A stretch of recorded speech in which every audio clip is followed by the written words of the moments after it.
Kembali dilapor polisi pemirsa, seorang pemuda di Kota Kendari, Sulawesi Tenggara diciduk tim Satres Narkoba Polresta Kendari. Iya, pelaku dibekuk usai mengambil paket ganja yang disimpan dalam bungkusan baju. Sana. Bagas, 28 tahun, pemuda di Kota Kendari, Sulawesi Tenggara, tak dapat berkutik saat disergap tim Satres Narkoba Polresta Kendari. Ia diringkus usai mengambil paket ganja di salah satu perwakilan bus antar provinsi di Jalan Insinyur Soekarno, Kota Kendari. Pelaku sempat mengelak saat diperiksa, namun saat dibongkar petugas mendapati satu paket ganja kering seberat 40 gram yang disimpan dalam bungkusan baju. Petugas pun langsung membawa pelaku ke Polresta Kendari guna pemeriksaan lebih lanjut. Di pusat narkoba, pelaku diamankan pada saat setelah mengambil paket dari salah satu stasiun bus antar provinsi di Kota Kendari. Dari mana paketnya dia dapat? Dari pengakuan tersangka, untuk paket tersebut didapatkan dari salah seorang yang bernama AT dari Makassar, dan dari pengakuan tersangka dia sudah 5 kali untuk membeli barang jenis ganja dari saudara AT. Saudara AT ini masih dalam penyelidikan Sat Narkoba Polresta Kendari. Guna mempertanggungjawabkan perbuatannya, pelaku dikenakan pasal tentang narkotika dengan ancaman 20 tahun penjara.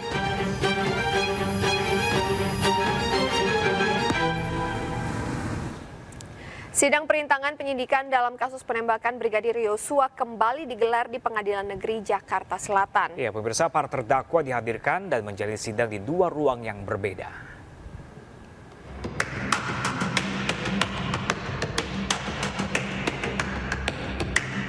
Para terdakwa obstruction of justice dalam kasus penembakan Brigadir Yosua hari ini kembali menjalani persidangan lanjutan di Pengadilan Negeri Jakarta Selatan. Sidang beragendakan mendengarkan keterangan saksi untuk terdakwa Hendra Kurniawan, Agus Nurpatria, Arif Rahman Arifin, Cuk Putranto, Baikuni Wibowo, dan Irfan Widianto yang digelar di 2 ruang sidang berbeda. 6 orang saksi dihadirkan jaksa penuntut umum untuk memberikan keterangan. Di antaranya 2 orang anggota di Propam Polri, Raditya Hernawa dan Agus Sariful Hidayat, staf pribadi Ferdi Sambo, Novianto Rifai, M. Rafli, serta 2 orang saksi ahli selaku ahli digital bernama Heri Prianto dan saksi ahli laboratorium forensik Adi Setia. Keterangan saksi tadi berdasarkan penjelasan dari penyidik ada kurang lebih 10 halaman ya.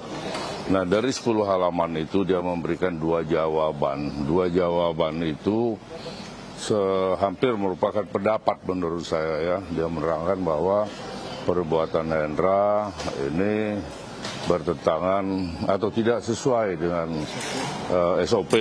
Kemudian perbuatan siapa lagi itu tidak sesuai dengan SOP Perkadi, dengan tidak menyebutkan peraturan yang mana, pasal berapa, bunyinya apa. Itu satu ya.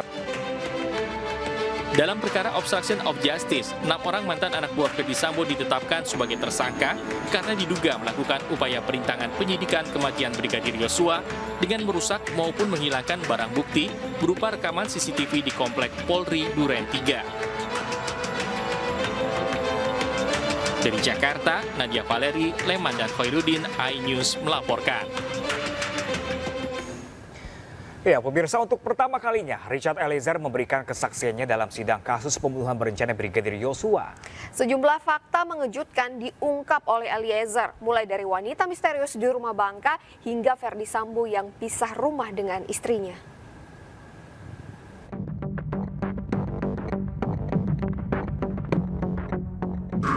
Barada Richard Eliezer buka-bukaan membongkar berbagai hal terkait Ferdi Sambo dalam sidang lanjutan kasus pembunuhan berencana Brigadir Yosua.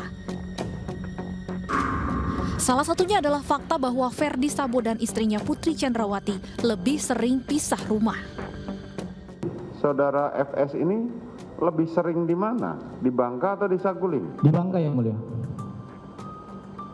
Selama saudara menjadi ajudan, saudara FS ini lebih sering tinggal di mana? Lebih sering di Bangka, Yang Mulia. Lebih sering tinggal di Bangka. Kalau di Saguling? Di Saguling biasa hari Sabtu atau hari Minggu, Yang Mulia. tapi lebih kebanyakan hari Minggu yang mulia. Kalau biasanya ibadah di Saguling yang mulia, ibadah pagi. Kalau tinggal di Saguling, apakah saudara FS itu menginap atau tinggal sendiri?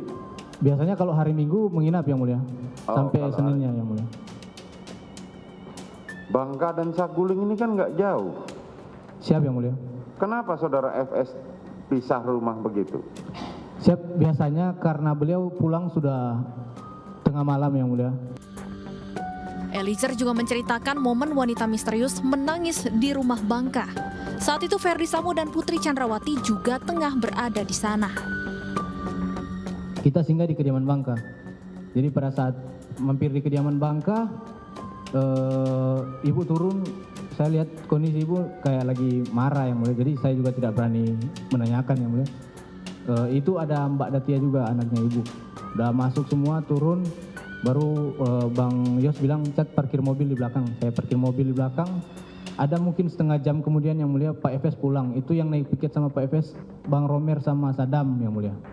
Nah, pulang mereka, saya biasanya kan kami sambut juga yang mulia di depan kan, nunggu di depan. Jadi kami nunggu di depan, Pak Efes masuk. Pak Efes juga kayak marah-marah juga yang mulia. Nah, kita nggak tahu ada kejadian apa di dalam kan, dalam rumah ini. Nanti mungkin sudah sekitar agak 1-2 jam mungkin yang mulia, baru tiba-tiba ada orang mau keluar dari dalam rumah. Kan pagar kami tutup, jadi dia nggak ketok dari dalam rumah, dari pagar dari dalam kan. Alfon bilang, saya bilang Alfon, Pong ada orang mau keluar itu. Dia Apong bukain pagar dari dalam, tiba-tiba saya lihat ada perempuan yang mulia. Saya tidak kenal yang mulia. Nangis dia yang mulia. Perempuan itu nangis, baru saya, ini siapa kan? Karena saya memang tidak ada waktu dia datang. Baru saya lihat ke arah dalam, ada Ko Elben juga duduk di depan rumah. Baru habis itu perempuan itu bilang, mau cari ini drivernya dia kan, cari mobil di mana. Saya lari ke samping, saya panggil drivernya yang bawa mobil Pajero hitam kalau salah yang mulia. Baru drivernya datang pakai mobil, perempuan itu naik langsung pulang.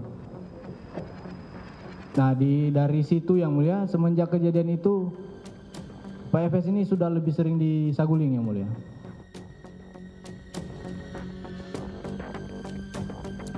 Eliezer mengungkap momen Ferdi Sambo tertawa sambil menyebutkan salah menggunakan senjata saat membunuh Yosua.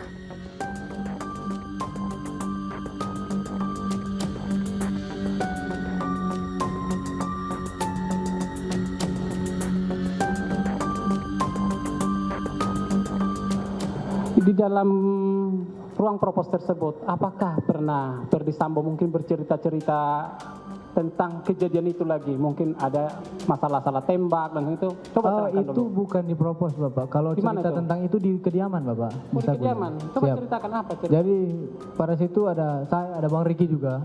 Ya. Sempat beliau belak-belakan juga Bapak ke kami berdua, sempat bilang sambil ketawa Bapak. Sambil ketawa sempat bilang salah pakai senjata katanya. Salah pakai senjata. Jadi penyampaiannya begini gitu. Kayaknya ada yang salah, akhirnya tertawa. Iya, baru tertawa dia. Eliezer mengaku dirinya merasa bersalah telah mengikuti skenario Sambo. Namun di sisi lain, ia mengaku tak mampu menolak karena takut dengan Sambo yang saat itu merupakan atasannya.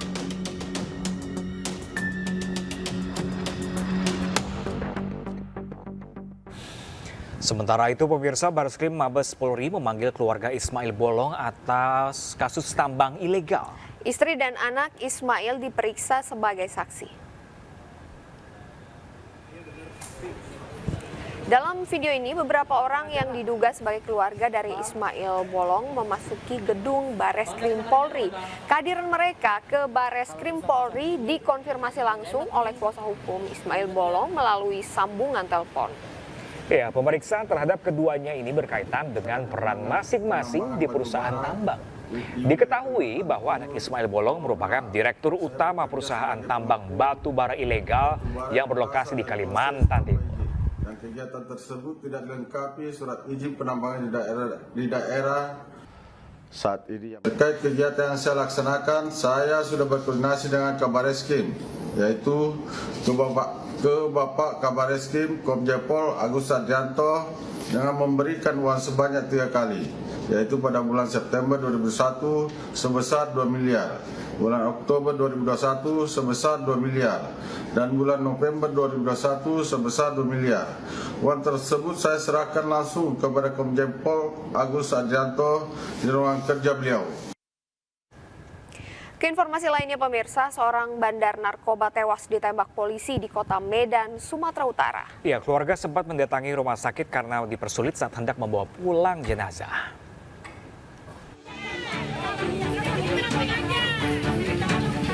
Puluhan keluarga dan kerabat Irwan Nasib, bandar narkoba yang tewas ditembak anggota Satuan Narkoba Polres Pelabuhan Belawan, mendatangi Rumah Sakit Bayangkara Medan lantaran mengaku dipersulit untuk mengambil jenazah.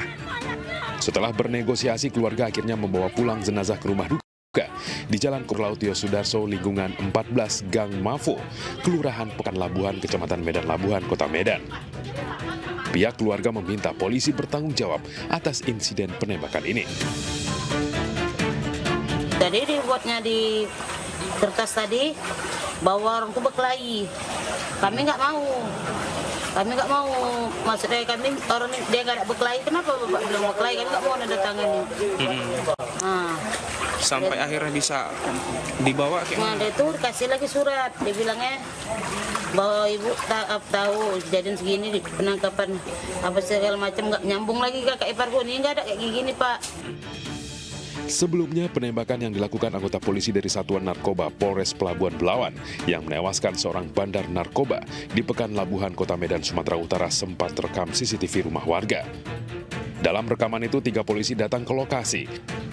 Tak lama kemudian, setelah penembakan terjadi, ketiga polisi berlari meninggalkan lokasi dengan membawa jaket serta sepatu lantaran dikejar warga yang marah melihat penembakan tersebut. Satu polisi bahkan nyaris tertangkap sebelum akhirnya bisa masuk ke mobil dan meninggalkan lokasi. Kakak korban mengaku saat adiknya ditangkap dan hendak dibawa, senjata api yang diarahkan ke leher korban tiba-tiba meletus, membuat korban tergeletak. Korban bahkan masih sempat meminta tolong warga sebelum mengembuskan nafas terakhirnya di rumah sakit. Tiba-tiba datanglah orang ini. Si Momorani meeting dia. Si Rudi Momorani meeting dia. Dia ini merontak. Merontak dia. Jadi entah kemana, terpeletuk lah itu, pistol itu. Ke arah? Ke arah si Nasib ini. Terpeletuk. Di daerah mana Bang? Daerah sini, kena leher. Terus langsung meninggal. Terkapar dari situ, lari sebentar terkapar dari situ jatuh. Kami bawa ke rumah sakit. Penembakan ini diketahui terjadi saat polisi sedang menggelar operasi penangkapan seorang bandar narkoba di salah satu rumah di Jalan Komodo Lautio Sudarso, lingkungan 14 Gang Mafo, Kelurahan Pekan Labuhan, Kecamatan Medan Labuhan, Kota Medan.